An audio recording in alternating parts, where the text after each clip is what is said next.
इशिता को लगने वाली है गोली।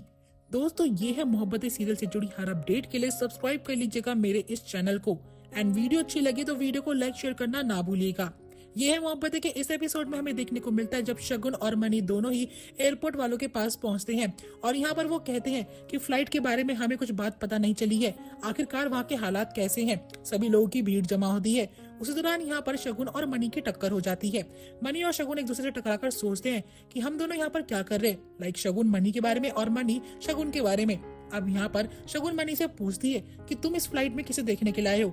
अगर यहाँ पर मनी इशिता का नाम लेता तो शगुन उसके लिए मुसीबत क्रिएट कर सकती थी, इसलिए यहाँ पर मनी ने दिमाग से काम लिया और बोल देता है कि मैं अपने दोस्त के लिए यहाँ पर आया हूँ, वो भी इसी फ्लाइट में ट्रेवल कर रहा है। और जब शगुन से मनी पूछते कि तुम किसका इंतजार कर रही हो तो यहाँ पर शगुन बताते कि रमन भी इसी फ्लाइट से मुंबई वापस जा रहा है, मुझे उसकी बहुत फिक्र हो रही है, आई होप बस वो ठीक हो जाए। मनी बोलते तुम फिक्र मत करो, सब कुछ ठीक होगा। अब यहाँ पर शगुन के मन में डाउट आ जाता है कि आखिरकार मनी अपने कौन से दोस्त के लिए इतना वेट कर रहा है, और मैंने तो सुना था कि इशिता भी यहाँ पर है, कोई ना कोई गड़बड़ तो है। खैर अभी बस रमन की कोई खबर मुझे मिल जाए।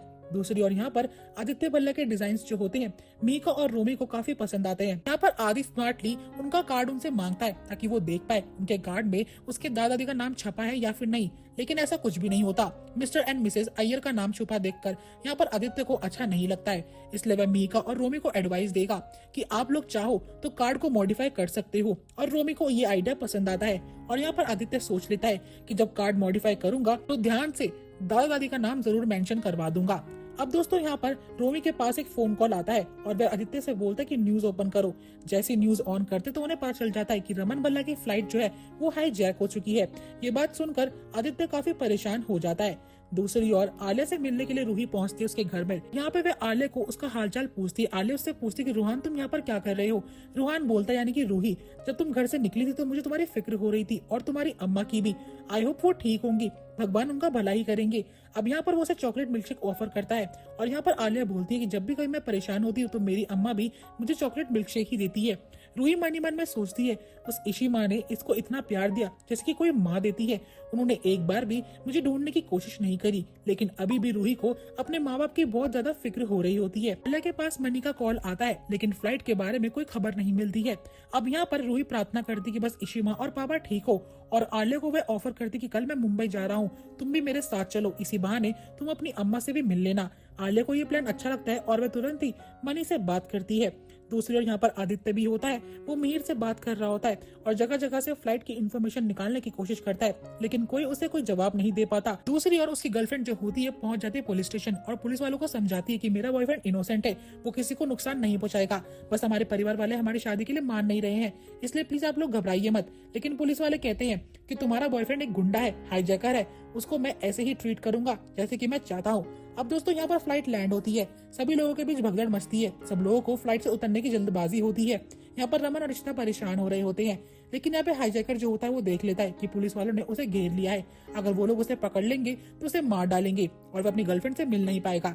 इसलिए वो एक बच्चे को निशाना बनाता है और कहता है कि अगर तुम लोग मेरे सामने आए या मेरे पास आए पुलिस वालों तो मैं इस बच्चे को मार डालूंगा। लेकिन वो पुलिस वाले बोलते हैं कि इस बच्चे को छोड़ दे, हम तुझे भी छोड़ देंगे, सब कुछ जाने दे। अब यहाँ पर वो मानता नहीं है और भी ज्यादा पागल जैसा बिहेव करता है और जल्दबाजी में बच्चे को शूट करने जा रही होता है। लेकिन दोस्तों यहाँ पर उसकी माँ सामने आती है और उसकी माँ के सामने आ जाती है इशिता, जिसको कि कंधे पर गोली लगती है और सब लोग ब्लैंक हो जाते हैं। अब यहाँ पर पुलिस वाले एक्शन लेते हैं, पूरी फ्लाइट पे धुआं धुआं कर देते जिसकी वजह से वह उस बंदे को पकड़ पाए।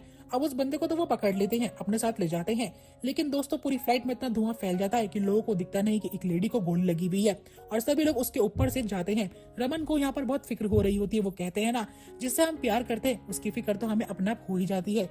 भले ही दोनों ने एक दूसरे का चेहरा नहीं देखा हो, लेकिन रमन यहाँ पर इशिता को बचाने की कोशिश करता है उसकी बॉडी के ऊपर लेटकर, ताकि वह सेफ हो जाए। अब यहाँ पर सब लोग चले जाते हैं तो रमन यहाँ पर उसके लिए स्ट्रेचर मंगाता है और फटाफट से उसे हॉस्पिटल के लिए रवाना कर देता है। दूसरी ओर यहाँ पर सोसाइटी की मीटिंग बैठती है। संतोषी के आसपास के लोग बात कर रहे होते हैं कि फ्लाइट हाईजैक हो गई है। संतोषी सोचती है कि शायद पता नहीं कौन बेचारे होंगे, आजकल की दुनिया में सब लोग बेकार ही हो रहे हैं। अब यहाँ पर कमेटी की मीटिंग शुरू होती है तो संतोषी यहाँ पर मिस्टर एंड मिसेस अय्यर की कंप्लेन करती है कि वे अपने घर के बाहर कोई भी सामान लेके बैठ जाते हैं, कोई भी काम खोल के बैठ जाते हैं, हम लोगों को दिक्कतों का सामना करना पड़ता है। और ये सारी बातें मिसेस अय्यर सुन लेती है और कहती है बिना परमिशन के मैं कोई काम नहीं करवाती हूँ, तुम होती कौन हो ये बोलने वाली। फिर वही सेम किस्सा दोस्तों, एक बार फिर से अय्यर और भल्लास के बीच में लड़ाई शुरू हो जाती है। लेकिन यहाँ पर तुरंत ही आती है वो बात कि किस तरीके से मिसेस अय्यर ने रोमी को दूर कर दिया संतोषी से।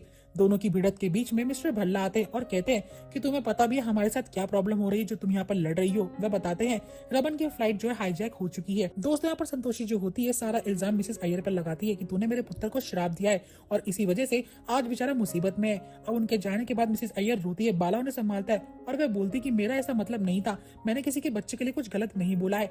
दोस्तों बहुत टेंशन का माहौल था। संतोषी और भल्ला परिवार में सब लोग फिक्र कर रहे थे रमन की। तभी यहाँ पर आदित्य आता है। संतोषी उससे बोलती कि मेरे पुत्र को कुछ तो नहीं होगा ना। आदित्य बोलता है कि उन्हें कुछ भी नहीं होगा, आप भरोसा रखिए। तभी मिहिर भी आता है और घर वालों को बताता है कि फ्लाइट सेफली लैंड तो हो गई है और वो हाईजैकर पकड़ा गया है, लेकिन पता चला है काफी डेथ्स भी हुई है, हम कुछ नहीं बोल सकते हैं। यहाँ पर भल्ला परिवार परेशान होता है रमन के लिए और रमन परेशान होता है उस लेडी के लिए जिसको वो अपने अभी तक देखा भी नहीं होता है कि वो उसी की ही इशिता है।